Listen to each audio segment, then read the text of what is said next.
Haleluya, shalom Bapak Ibu Saudara yang terkasih dalam Tuhan Yesus Kristus. Kita bersyukur bahwa kita punya Tuhan yang hidup. Karena Tuhan Yesus sebelum naik ke sorga telah menjanjikan bahwa Dia akan mengaruniakan Roh Kudus untuk hidup, hadir menyertai dan memberi kuasa kepada kita dalam perjalanan kehidupan kita.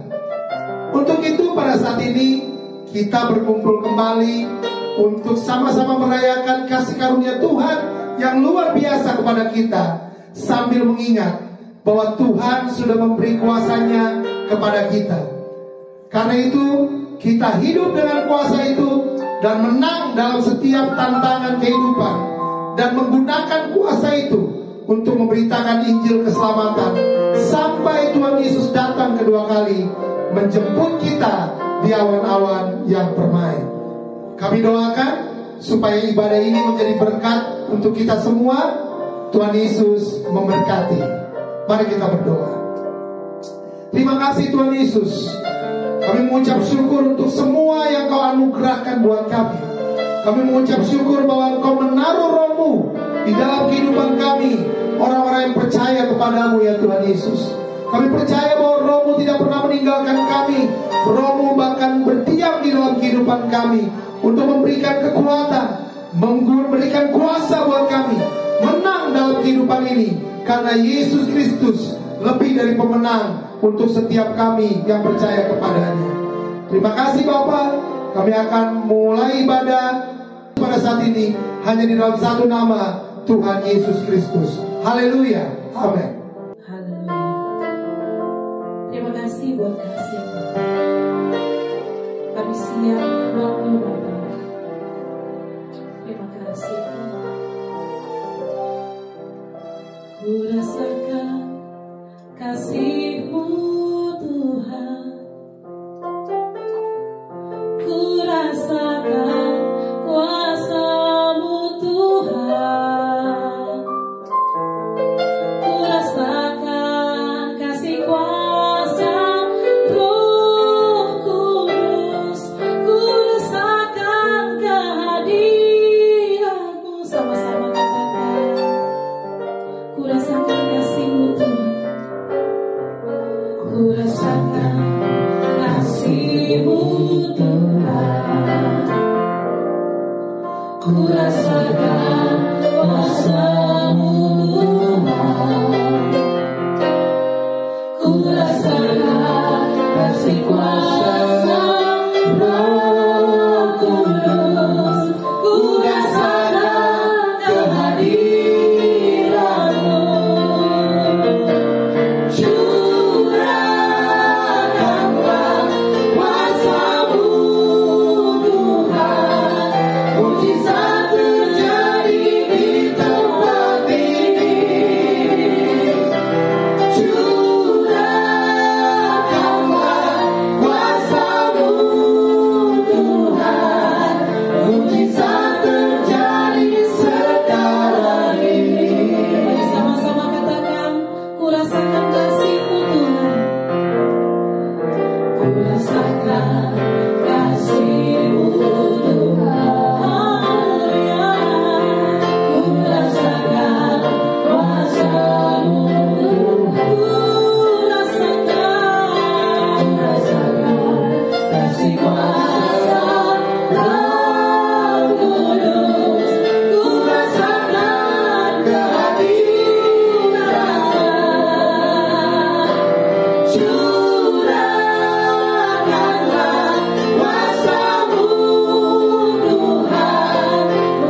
tercurah bagi kita. Amin. Amin. Mari bersorak buat Tuhan kita. Haleluya. Haleluya. Yes, Roh Kudus tercurah di tempat ini. Haleluya.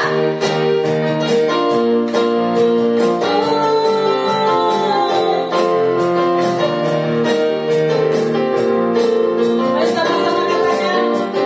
Roh Kudus tercurah di tempat ini, urapannya yang ajaib memulihkan umatnya.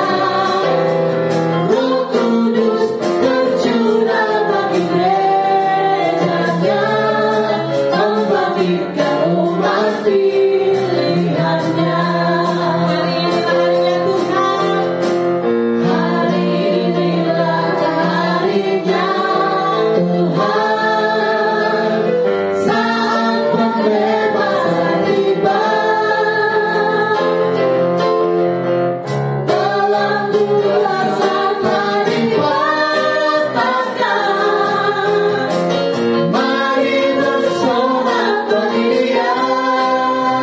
Hey, anugerah tercurah penuhi umatnya dengan sukacita. Minyak baru tercurah, urapi umatnya, nyata kuasanya. Roh Kudus tercurah di tempat ini. Roh Kudus tercurah di tempat ini, urapannya yang ajaib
kami siap untuk mendengarkan firman-Mu Tuhan.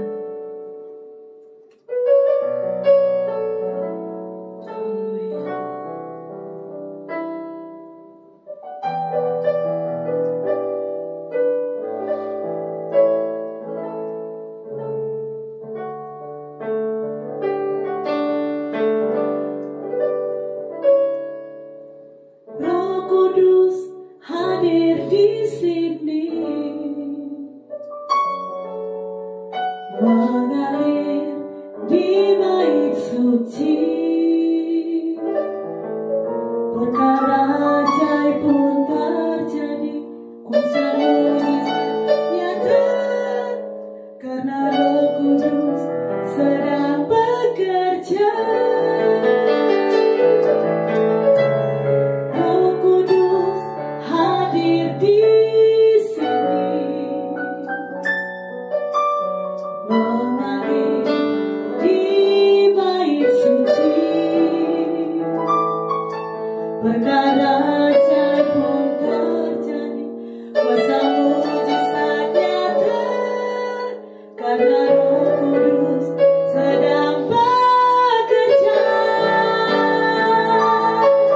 Tiada yang mustahil dan tiada yang sukar bila Roh Kudus turut bekerja. Tiada yang mustahil bagi orang percaya bila Roh Kudus turut bekerja di antara kita. Sama-sama kita terpuji mengatakan, Roh Kudus hadir di sini, mengalir di bait suci. Perkara ajaib pun terjadi, kuasa mujizat nyata, karena Roh Kudus sedang bekerja. Roh Kudus hadir di sini, mengalir di bait suci. Perkara ajaib pun terjadi, kuasa mujizat nyata, karena Roh Kudus sedang bekerja.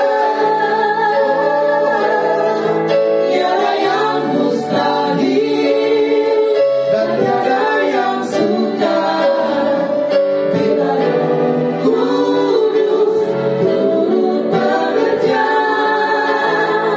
Tiada yang mustahil bagi orang percaya bila Roh Kudus turut bekerja.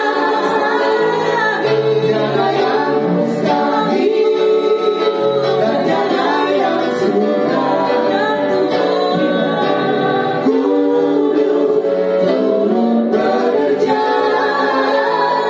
Tiada yang mustahil bagi orang percaya bila Kudus turut bekerja.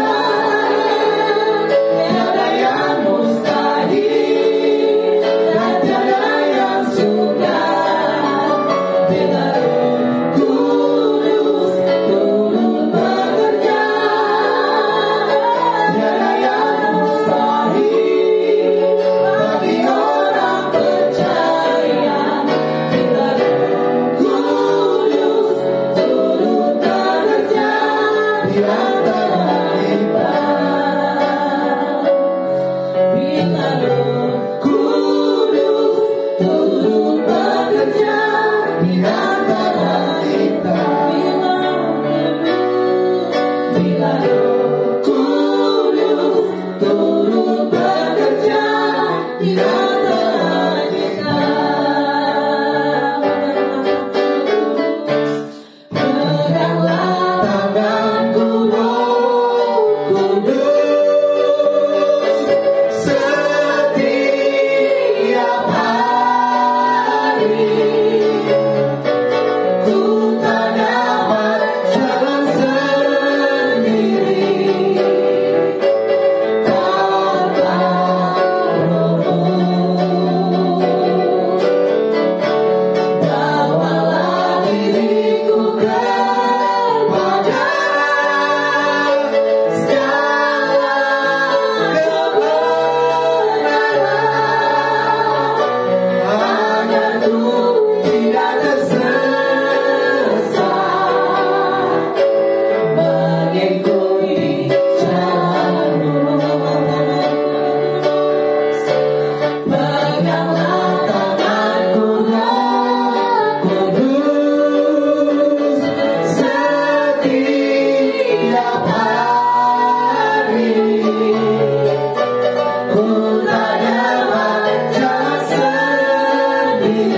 yang beri menang, Yesus namanya.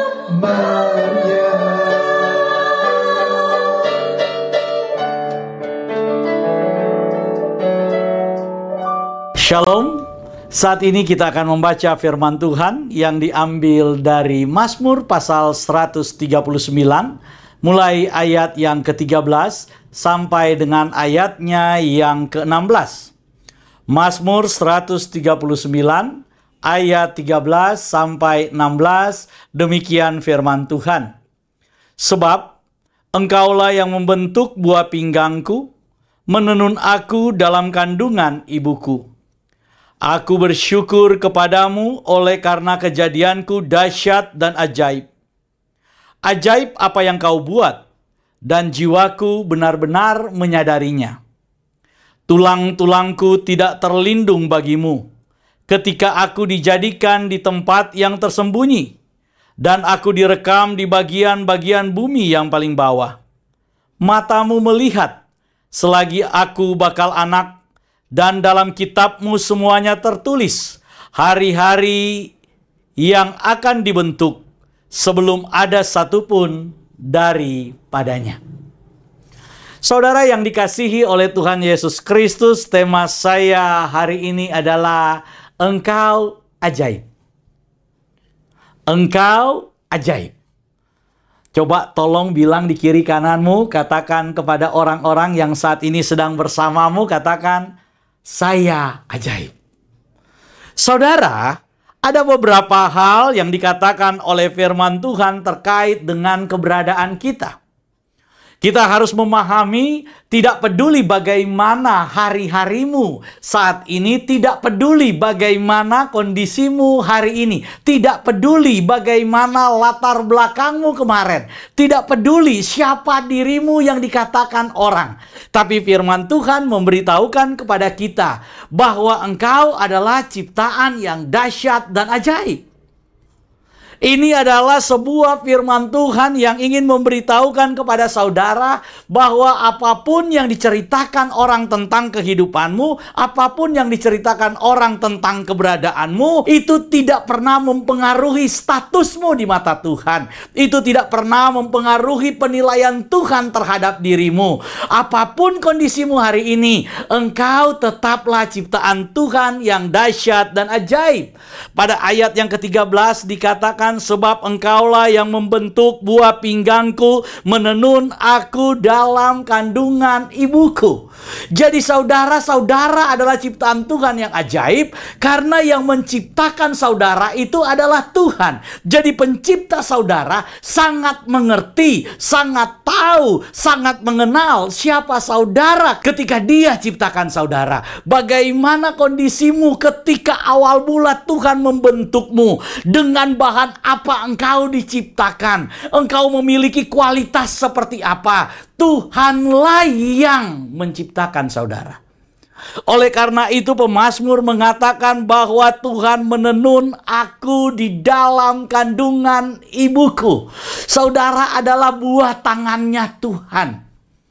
Ketika ada orang yang berkata kepada saudara bahwa hidupmu nggak berarti, bahwa engkau bukan siapa-siapa, atau mungkin ada yang kemudian menyepelekan kehidupanmu hari-hari ini, firman Tuhan hari ini ingin mengingatkan saudara bahwa engkau adalah ciptaan Tuhan yang ajaib. Engkau adalah perbuatan Tuhan yang ajaib. Nggak peduli saudara sudah berapa banyak tangan yang menunjuk kehidupanmu, tapi saya ingin katakan,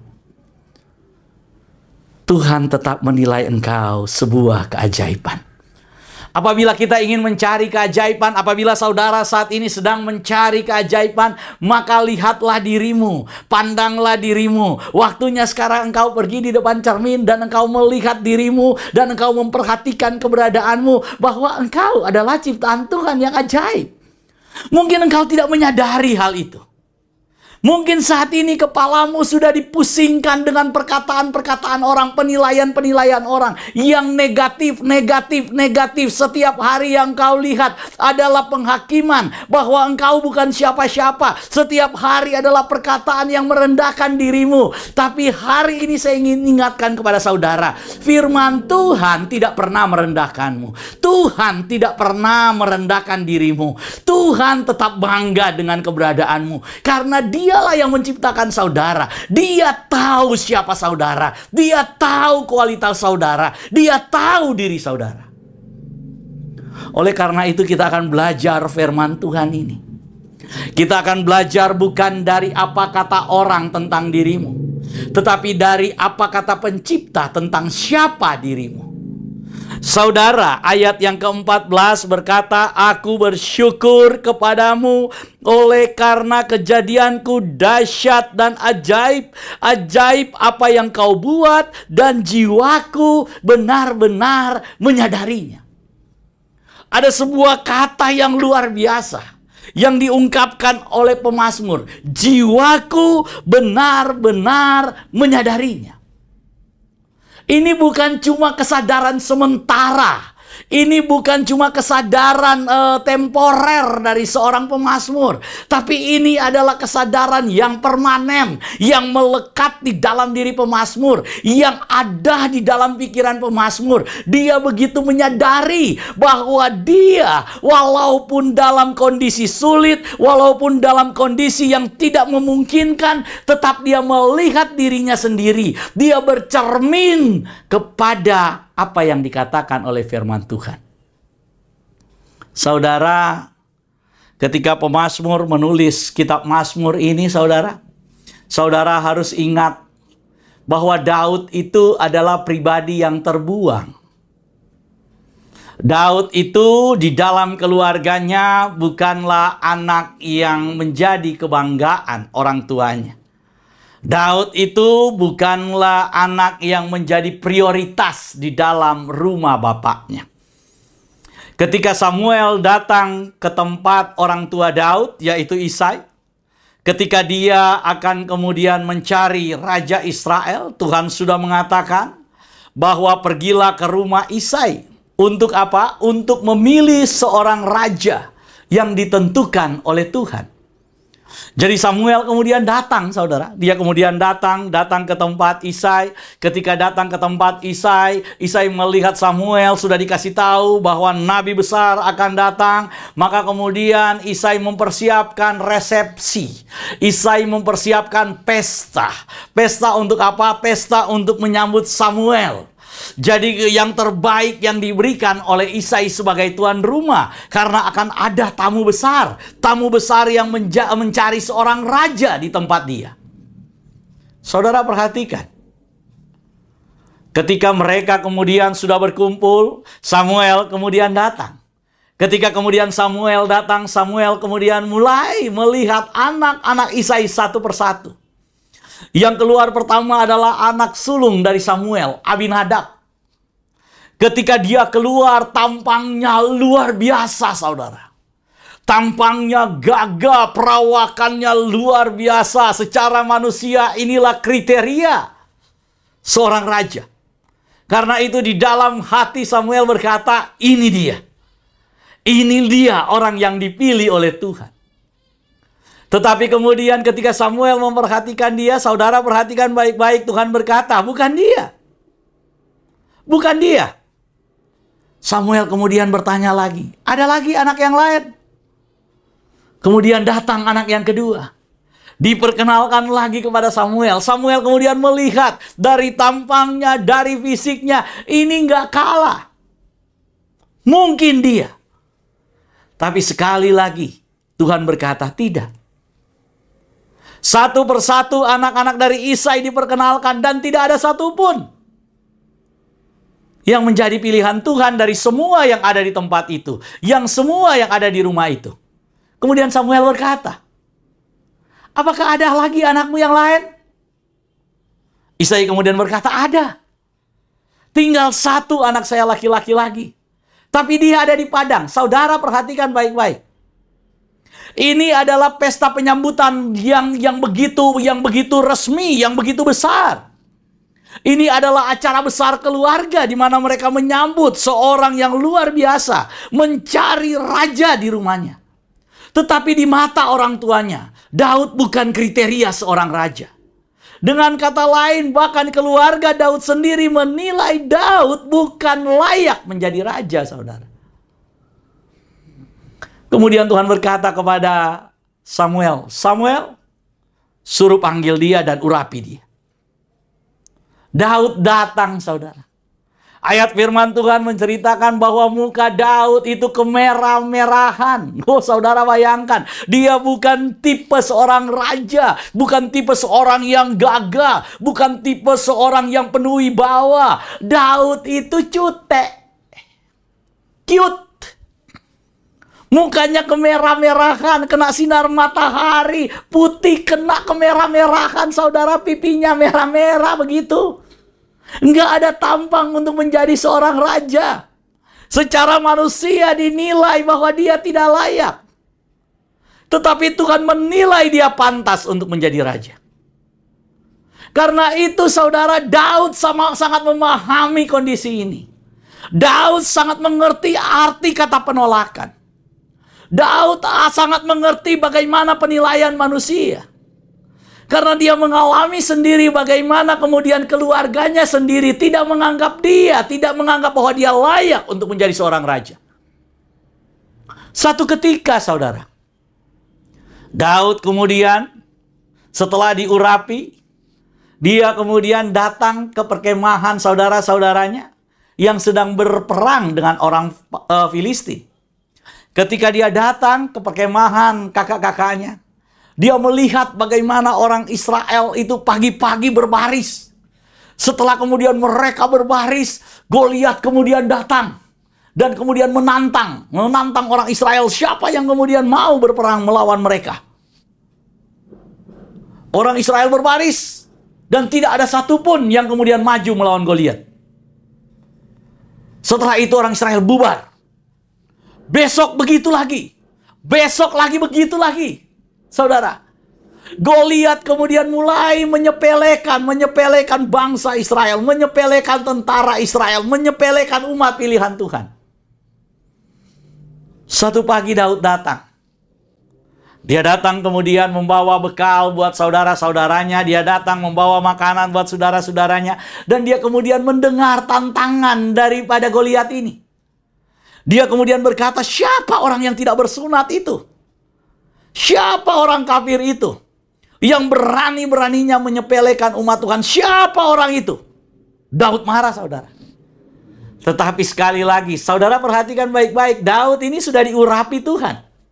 Daud ini saudara-saudaranya sudah tahu. Kakak-kakaknya sudah tahu. Bahwa dia adalah orang yang diurapi Tuhan. Tetapi kapasitas Daud pada saat itu, di mata saudara-saudaranya masih nggak layak, saudara. Oleh karena itu kakaknya tertua bilang begini kepada Daud, Daud, kamu jangan macam-macam. Kamu jangan cari perkara. Aku tahu apa yang ada di hatimu. Engkau memang ya suka pamer ya. Engkau memang suka sombong ya. Engkau memang nggak pantas kamu di sini ya. Saudaranya sendiri suruh Daud pergi, saudara. Tetapi Daud tahu kapasitas dia di hadapan Tuhan. Daud tidak mau mendengar apa kata orang yang ingin merendahkan dia. Daud tidak mau. Daud tidak mau melupakan firman Tuhan kepada dia bahwa dia dahsyat dan luar biasa. Daud tahu siapa yang memilih dia. Yang memilih dia adalah Tuhan yang menciptakan dia. Kalau Tuhan yang menciptakan dia, maka Tuhan itu sangat mengerti kualitas dia. Oleh karena itu Daud datang menghadap raja dan kemudian berkata, biar saya yang kemudian berperang melawan orang itu. Biar saya yang kemudian akan melawan orang yang tidak bersunat itu. Saudara, Saul kemudian mengizinkan Daud untuk pergi melawan Goliat. Dan akhir kisah Daud dan Goliat, saudara tahu. Bahwa dengan alih-alih, dengan senjata, alih-alih dan batu, saudara, Daud datang kemudian untuk mengalahkan Goliat. Daud tidak memakai pakaian perang yang dikenakan oleh Saul. Daud bilang ini terlalu berat. Daud tidak kemudian membawa pedang seperti seorang tentara, seperti seorang perwira perang. Daud tidak seperti seorang jagoan. Bahkan kemudian ketika Daud datang, Goliat berkata, memang kamu pikir saya anjing sehingga kamu bawa pentungan untuk memukul saya? Oh, Daud katakan, hai Goliat, yang engkau lawan bukan saya, tapi yang engkau lawan adalah Tuhan saya. Dan Tuhan saya itu akan berperang melawan kamu. Hari ini dia akan menyerahkan kepalamu kepada saya. Tuhan akan memberi kemenangan. Saudara, 1000 orang, 1.000.000 orang boleh berkata bahwa engkau tidak mampu. Tapi satu tangan Tuhan, satu firman Tuhan, hari ini mengingatkan engkau bahwa engkau dahsyat dan luar biasa. Tidak peduli berapa banyak penolakan yang sudah engkau terima. Saya ingin beritahukan kepada saudara, firman Tuhan tidak akan pernah batal ketika dia berbicara tentang siapa saudara. Firman Tuhan sangat mengerti dan sangat mengenal siapa saudara. Karena itu jangan patah hati. Karena sudah ada orang yang kemudian menghakimi engkau. Sudah ada banyak orang yang berkata bahwa engkau tidak mampu. Sudah ada banyak orang yang kemudian menyepelekan engkau, membuli engkau, dan kemudian tidak menganggap engkau, apalagi hari-hari seperti ini. Engkau berdiam sendiri di rumah. Saya mau katakan saudara, engkau adalah keajaiban di mata Tuhan.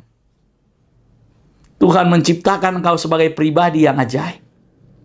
Saya ingin bacakan satu ayat. Bagaimana kemudian dalam firman Tuhan dijelaskan orang-orang yang terbuang. Orang-orang yang tidak terpakai. Tetapi ketika rencana Tuhan itu harus dikerjakan dalam kehidupan orang itu, maka tidak ada rencana Tuhan yang batal. Saya akan baca buat saudara. Saya akan baca buat saudara di dalam Hakim-Hakim pasal yang ke-11. Hakim-Hakim pasal yang ke-11. Ini cerita tentang Yeftah. Saya akan baca buat saudara. Mulai ayat yang pertama, firman Tuhan berkata begini. Adapun Yeftah orang Gilead itu adalah seorang pahlawan yang gagah perkasa. Tetapi ia anak seorang perempuan sundal. Ayah Yeftah ialah Gilead. Saudara perhatikan baik-baik. Ayat ini berkata bahwa Yeftah adalah pahlawan yang gagah perkasa. Maksudnya apa saudara? Maksudnya firman Tuhan memberitahukan bahwa di mata Tuhan kualitas Yeftah adalah kualitas seorang pahlawan. Panggilan Yeftah adalah menjadi seorang pahlawan. Panggilan Yeftah adalah menjadi seorang pemenang. Tetapi realita dia hari itu, kenyataan yang sedang dia lewati hari itu, hari-hari yang sedang dia jalani hari itu adalah hari-hari di mana dia dibuli sebagai anak perempuan sundal. Ayatnya jelas-jelas berkata saudara, Yeftah anak seorang perempuan sundal. Itu melekat di dalam diri dia. Mamanya seorang pelacur, mamanya seorang sundal. Dia nggak mendapat tempat di mata masyarakat. Saudara bisa bayangkan, bukan dia yang menginginkan punya ibu seorang sundal. Bukan dia yang menginginkan punya ibu seperti itu. Tidak saudara. Tetapi Tuhan yang mengizinkan dia ada dalam keluarga seperti itu. Dengan kata lain, saudara, Yeftah ini mamanya adalah pengganggu suami orang. Yeftah ini orang tuanya, mamanya adalah orang yang kemudian mengganggu Gilead, penggoda suami orang. Dan itu sudah jadi trademark. Karena itu Alkitab mencatat bahwa Yeftah anak seorang perempuan sundal. Yeftah bukan lahir dari seorang perempuan terhormat. Yeftah bukan lahir dengan latar belakang orang yang luar biasa. Yeftah lahir dari seorang yang sangat-sangat hina. Selanjutnya kita perhatikan saudara. Juga istri Gilead melahirkan anak-anak lelakinya baginya. Setelah besar anak-anak istrinya ini, maka mereka mengusir Yeftah, katanya kepadanya, engkau tidak mendapat milik pusaka dalam keluarga kami sebab engkau anak dari perempuan lain. Saudara perhatikan. Kalau saudara dia anak dari gundik, itu berhak loh. Tapi ini nggak dianggap. Kenapa? Karena dia anak dari perempuan lain, katanya di sini. Kata anak dari perempuan lain mengacu kepada ayat pertama, anak perempuan sundal. Jadi nggak punya hak, kamu anak sundal. Kamu itu anak yang kemudian cuma kebetulan aja lahir. Kamu anak yang tidak diharapkan untuk ada di dalam keluarga ini. Oleh karena itu, Yefta tidak mendapat bagian, dia diusir. Ini luar biasa, saudara. Kehidupan Yefta selanjutnya bagaimana? Kita lihat ayat yang ketiga. Maka larilah Yefta dari saudara-saudaranya itu dan diam di tanah Tob. Perhatikan saudara. Saudaranya sendiri menolak dia. Keluarganya sendiri menolak dia. Anak-anak bapaknya yang sedara dengan dia tidak menerima dia, saudara. Ada orang yang berkata katanya, darah itu lebih kental dari air. Tetapi yang dialami oleh Yefta ini berbeda, saudara. Saudaranya sendiri, orang terdekatnya sendiri, orang-orang yang harusnya mengasihi dia, orang-orang yang harusnya menerima dia, orang-orang yang harusnya membantu dia, justru menolak dia. Dikatakan di sini, ayat yang ketiga, maka larilah Yefta. Wajar kalau kemudian Yefta lari. Wajar kalau kemudian Yefta keluar dari rumah keluarganya, dari rumah bapaknya. Mana ada manusia yang kuat untuk menahan hinaan setiap hari, untuk mendengar perkataan-perkataan tentang ibunya yang jelek-jelek setiap hari, untuk menerima makian setiap hari, untuk menerima hinaan setiap hari. Nggak ada yang mau. Oleh karena itu, Yefta lari. Yefta lari ke tanah Tob. Tob itu artinya baik, saudara. Tanah Tob itu artinya tanah yang baik. Jadi Yefta lari ke tempat yang baik. Tapi lihat kondisi Yefta, walaupun di tanah Tob, tapi dia perilakunya nggak baik. Dikatakan di sini bahwa di sana dia berkumpul dengan petualang-petualang yang pergi merampok bersama dengan dia. Kata petualang-petualang ini sebenarnya berarti orang-orang yang kemudian terbuang. Orang-orang yang tidak punya apa-apa. Jadi dia berkumpul dengan sesama orang-orang yang tertindas. Berkumpul dengan sesama orang-orang yang dibuang. Orang-orang yang gak dianggap. Orang-orang yang gak punya apa-apa. Orang-orang yang gak punya harapan. Dia berkumpul di sana, saudara. Dan orang-orang yang gak punya apa-apa ini, orang-orang yang gak punya harapan ini, yang ada di kepala mereka yang penting makan. Karena itu dikatakan mereka kemudian melakukan tindakan-tindakan kriminal, yaitu merampok. Luar biasa. Yefta makin terpuruk keadaannya. Yefta makin habis kondisinya.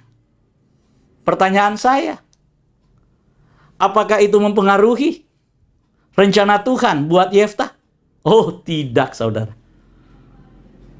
Rencana Tuhan tidak gagal karena apa yang terjadi dalam kehidupan kita. Rencana Tuhan tidak gagal karena ketidakmampuan kita. Rencana Tuhan tidak gagal karena latar belakang kita. Rencana Tuhan tidak gagal karena orang tua kita miskin, karena orang tua kita ini, karena orang tua kita itu, karena keluarga kita begini, karena keluarga kita begitu. Tidak. Rencana Tuhan dalam kehidupan anak-anaknya tidak pernah batal. Penilaian Tuhan terhadap kita tidak pernah berubah. Oleh karena itu, apa yang terjadi, saudara, di dalam kondisi seperti itu, tiba-tiba ayat yang keempat dan seterusnya diceritakan bahwa kemudian datang orang Amon, mengepung orang Israel, menjajah orang Israel. Maka kemudian tua-tua Israel datang kepada Yefta untuk meminta bantuan kepada Yefta. Bayangkan, saudara, Yefta dari orang terbuang berkumpul dengan perampok-perampok, berkumpul dengan orang-orang yang dianggap tidak berguna, justru didatangi oleh tua-tua bangsa Israel untuk minta tolong. Tapi apa yang dilakukan oleh Yefta? Yefta kemudian berkata begini. Ayat 7, kata Yefta kepada para tua-tua Gilead itu, bukankah kamu sendiri membenci aku dan mengusir aku dari keluargaku? Mengapa kamu datang sekarang kepadaku pada waktu kamu terdesak? Saudara perhatikan. Ini adalah ungkapan isi hati Yeftah. Sekarang ketika kamu terdesak, kenapa kamu datang kepada saya? Saya nggak ada urusan dengan Bani Amon. Saya di sini aman-aman, Bani Amon tidak mengganggu saya. Orang-orang yang ada di sini, orang-orang yang terbuang, yang tidak ada guna menurut orang Bani Amon. Terus kenapa kamu datang kepada saya? Saudara, selanjutnya dikatakan, perhatikan saudara, dikatakan selanjutnya, ayat selanjutnya pada ayat yang ke-9, saya ingin baca kepada saudara ayat yang ke-9. Kata Yeftah kepada para tua-tua Gilead, jadi jika kamu membawa aku kembali untuk berperang melawan Bani Amon, dan Tuhan menyerahkan mereka kepadaku, maka akulah yang akan menjadi kepala atasmu, kata Yeftah. Lalu kata para tua-tua Gilead kepada Yeftah, demi Tuhan yang mendengarkannya sebagai saksi antara kita, kami akan berbuat seperti katamu itu. Ayat yang ke-11, maka Yeftah ikut dengan para tua-tua Gilead. Lalu bangsa itu mengangkat dia menjadi kepala dan panglima mereka. Tetapi Yeftah membawa seluruh perkaranya itu ke hadapan Tuhan di Mizpah. Ini luar biasa, saudara. Ini luar biasa. Yeftah sangat tahu bahwa dia kemudian ketika berubah kehidupannya, diangkat menjadi panglima dari orang yang tidak berguna, dari orang yang dihina, sebagai seorang pelacur, anak pelacur, sebagai seorang yang tidak ada manfaatnya, diusir keluar dari kampungnya, diusir keluar dari rumah bapaknya, kemudian berkumpul dengan orang-orang yang gak berguna juga, ada di sana menjadi sekumpulan orang-orang yang gak berguna. Sekarang dia diangkat menjadi panglima. Hidupnya berubah. Tetapi yang dilakukan oleh Yeftah, semua perkaranya dia bawa kepada Tuhan. Saya yakin ketika dia melewati hari-hari yang sulit, kehidupan yang sulit, dia tetap membawa perkaranya kepada Tuhan. Karena kalau dia kemudian berhasil, buktinya kalau dia berhasil, dia datang kepada Tuhan. Masakan ketika dia kesulitan, dia nggak datang kepada Tuhan. Rencana Tuhan tetap tergenapi dalam kehidupan Yeftah. Dan saya percaya rencana Tuhan dalam diri saudara pasti akan tergenapi. Jangan menyerah dengan kondisimu. Jangan biarkan orang-orang bersukaria atas apa yang terjadi di dalam kehidupanmu. Tapi mari lakukan apa yang dilakukan Daud dan Yeftah. Membawa perkara mereka kepada Tuhan. Apapun perkaramu yang sedang terjadi dalam hidupmu hari ini, bawa di hadapan Tuhan. Bawa di altar Tuhan. Bawa di kaki Tuhan. Karena Tuhan yang membela kita. Ada waktunya Dia akan mengangkat kita. Ingat, engkau dahsyat dan ajaib. Engkau adalah ciptaan Tuhan yang luar biasa. Engkau adalah ciptaan Tuhan yang dahsyat. Penilaian Tuhan tidak pernah salah. Karena Tuhan tahu siapa engkau. Dan pada bagian yang ayat yang ayat yang ke-16 dari bacaan kita Mazmur 139. Firman Tuhan berkata begini. Matamu melihat selagi aku bakal anak, dan dalam kitabmu semuanya tertulis hari-hari akan dibentuk sebelum ada satupun daripadanya. Tuhan yang Maha Tahu telah merancang hari-hari indah buat kita. Percayalah. Sebelum engkau melihat hari-hari itu terjadi di dalam hidupmu, Tuhan sudah menulis hari-hari baik buat masa depan saudara dan saya. Karena kita adalah milik Tuhan. Karena kita adalah kepunyaan Tuhan. Jangan menyerah dengan kondisi hari ini. Jangan menyerah dalam situasi yang sulit hari-hari ini. Jangan menyerah dan membenarkan omongan orang bahwa engkau tidak berguna. Seperti Yeftah, seperti Daud, yang dikucilkan, yang dibuang oleh keluarganya. Jangan menyerah. Tapi mari kita bawa semuanya kepada Tuhan. Bawa semua isi hatimu, pergumulanmu, masalahmu, persoalanmu. Kalau engkau ada di dalam titik terendah kehidupanmu, sama seperti Yefta terendah dalam kehidupannya, dia kemudian ada bersama dengan orang-orang yang terbuang, sesama orang-orang terbuang, sesama orang-orang yang kemudian dilukai, sesama orang-orang yang tersakiti, dia kumpul dengan mereka. Tapi dia tidak pernah melupakan Tuhan. Ketika Daud dibuang oleh keluarganya, bahkan setelah dia dilantik, setelah dia diurapi menjadi seorang raja, dia juga dibuang dan masih tidak dipercaya oleh keluarganya, oleh kakak-kakaknya sendiri, mencela dia, menghina dia. Tetapi Daud tetap memandang kepada Tuhan. Saya ajaib, karena Engkau Tuhan yang berkata, saya ajaib. Saya luar biasa, karena Engkau Tuhan yang berkata, saya luar biasa. Selamat menjalani hari-hari yang diberkati oleh Tuhan. Apapun yang terjadi, saya yakin dan saya percaya, rencana Tuhan tidak akan pernah gagal dalam hidup saudara. Tuhan Yesus memberkati. Haleluya. Biarlah roh kita menyala-nyala dan layanilah Tuhan.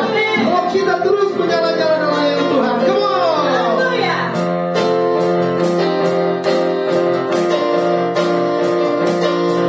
Biarlah rohmu menyala-nyala dan layanilah Tuhan. Biarlah rohmu menyala-nyala dan layanilah Tuhan. Biarlah rohmu menyala-nyala dan layanilah Tuhan. Biarlah rohmu menyala-nyala dan layanilah Tuhan. Biarlah rohmu menyala-nyala dan layanilah Tuhan. Biarlah rohmu menyala-nyala dan layanilah Tuhan. Biarlah rohmu menyala-nyala dan layanilah Tuhan. Biarlah rohmu menyala-nyala dan layanilah Tuhan. Biarlah rohmu menyala-nyala dan layanilah Tuhan. Biarlah rohmu menyala-nyala dan layanilah Tuhan. Biarlah rohmu menyala-nyala dan layanilah Tuhan. Berikan tepuk tangan bagi Tuhan kita. Haleluya. Haleluya, haleluya. Terpujilah nama Tuhan. Haleluya. Sobat Home Ministry dimanapun Anda berada, saat ini kita akan masuk dalam sakramen perjamuan kudus. Dan saya persilakan saudara yang ada di rumah untuk bangkit berdiri. Bagi saudara-saudara yang saat ini sudah menyiapkan sarana perjamuan kudus, mohon dipegang. Dan kita akan doakan sama-sama. Di dalam nama Tuhan Yesus saat ini kami mengangkat roti dan anggur ini. Kami kuduskan, kami sucikan di dalam nama Tuhan Yesus menjadi layak digunakan untuk perjamuan kudus ini. Dalam nama Tuhan Yesus, haleluya, amin. Saudara, dengarkanlah ketetapan perjamuan kudus. Yesus berfirman, "Akulah roti hidup yang telah turun dari sorga. Jikalau seorang makan dari roti ini, ia akan hidup selama-lamanya. Dan roti yang kuberikan itu ialah dagingku, ia akan kuberikan untuk hidup dunia." Maka kata Yesus kepada mereka, "Aku berkata kepadamu, sesungguhnya jikalau kamu tidak makan daging anak manusia dan minum darahnya, kamu tidak akan mempunyai hidup dalam dirimu. Barang siapa makan dagingku dan minum darahku, ia mempunyai hidup yang kekal, dan aku akan membangkitkan dia pada akhir zaman. Sebab dagingku adalah benar-benar makanan, dan darahku adalah benar-benar minuman. Barang siapa makan dagingku dan minum darahku, ia tinggal di dalam aku dan aku di dalam dia. Sama seperti Bapa yang hidup mengutus aku dan aku hidup oleh Bapa, Demikian juga barang siapa yang makan aku akan hidup oleh aku. Inilah roti yang telah turun dari sorga, bukan roti yang dimakan nenek moyangmu dan mereka telah mati. Barang siapa makan roti ini, ia akan hidup selama-lamanya. Dan ketika mereka sedang makan, Yesus mengambil roti, mengucap syukur, memecah-mecahkannya, lalu memberikan kepada murid-muridnya dan berkata, "Ambillah, makanlah, inilah tubuhku." Sesudah itu, Tuhan Yesus mengambil cawan, mengucap syukur, lalu memberikannya kepada mereka sambil berkata, "Minumlah kamu semua dari cawan ini, sebab inilah darahku, darah perjanjian yang ditumpahkan bagi banyak orang untuk pengampunan dosa." Kalau saudara percaya bahwa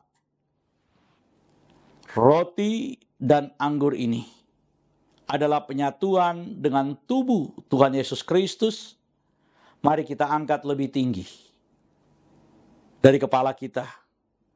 Dan mari kita sama-sama mengaku, dalam nama Tuhan Yesus, saya percaya inilah tubuh dan darah Tuhan Yesus. Kalau saya makan tubuh Tuhan Yesus Kristus dan minum darah Tuhan Yesus, maka saya percaya semua dosa-dosa saya telah diampuni oleh Tuhan. Saya percaya kalau saya makan tubuh Tuhan Yesus dan minum darah Tuhan Yesus, maka semua kutuk telah dipatahkan. Saya percaya kalau saya makan tubuh dan minum darah Tuhan Yesus, maka semua sakit penyakit saya telah disembuhkan. Saya percaya kalau saya makan tubuh Tuhan Yesus dan minum darah Tuhan Yesus, maka saya mendapat bagian dalam tubuh Kristus, dan saya akan diberi tubuh kemuliaan, dan Tuhan akan mengangkat saya ketika Tuhan Yesus datang di awan-awan yang permai untuk menyatu dan bertemu dengan Dia. Saya percaya inilah tubuh dan darah Tuhan Yesus Kristus. Kita angkat lebih dulu tubuh Tuhan Yesus Kristus dan kita berkata, inilah tubuh Tuhan Yesus Kristus dalam nama Tuhan Yesus. Kita minum darah Tuhan Yesus Kristus dan kita berkata dalam nama Tuhan Yesus Kristus.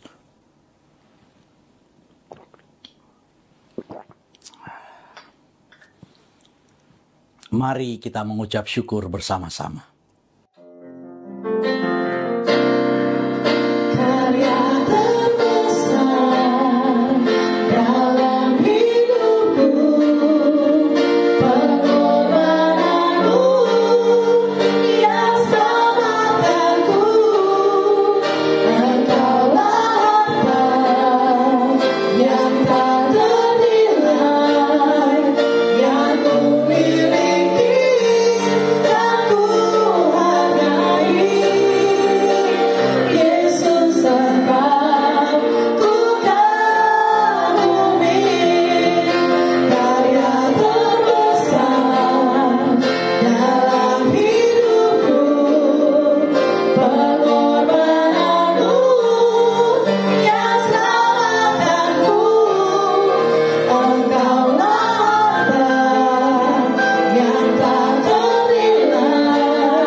Jemaat Tuhan, kita sudah ada di penghujung ibadah kita hari ini.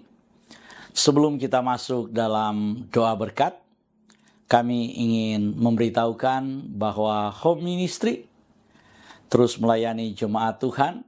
Dan saat ini kami sudah mengadakan ibadah minggu Dan Sobat Home Ministry, atas nama Gembala Sidang Home Ministry, yaitu Pastor Doni Toisuta, kami mengucapkan terima kasih atas semua partisipasi saudara-saudara, atas semua kehadiran saudara dalam mengikuti ibadah pada hari ini. Kita akan mengakhiri ibadah kita. Mari angkat kedua belah tanganmu, arahkan hati dan pikiranmu, dan aminkan semua berkat yang diucapkan buatmu. Di dalam nama Tuhan Yesus, diberkatilah hidupmu, diberkatilah keluarga, suami, istri, anak-anak, dan cucu-cucumu. Diberkatilah rumah tempat tinggalmu. Diberkatilah sumber-sumber mata pencarian, pekerjaan, dan karirmu. Diberkatilah tubuh jasmani dan kesehatanmu. Dan diberkatilah pertumbuhan rohanimu. Biarlah semua berkat dari Bapa Sorgawi, Bapa Yahweh namanya, cinta kasih dari Tuhan kita Yeshua HaMashiach, dan persekutuan dengan Roh-Nya yang kudus, menyertai kita semua mulai dari sekarang sampai selama-lamanya. Kita yang percaya diberkati oleh Tuhan dan menerima berkat Tuhan ini. Mari sama-sama kita berkata, Amin.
Selamat hari Minggu dan Tuhan Yesus memberkati kita semua. Shalom.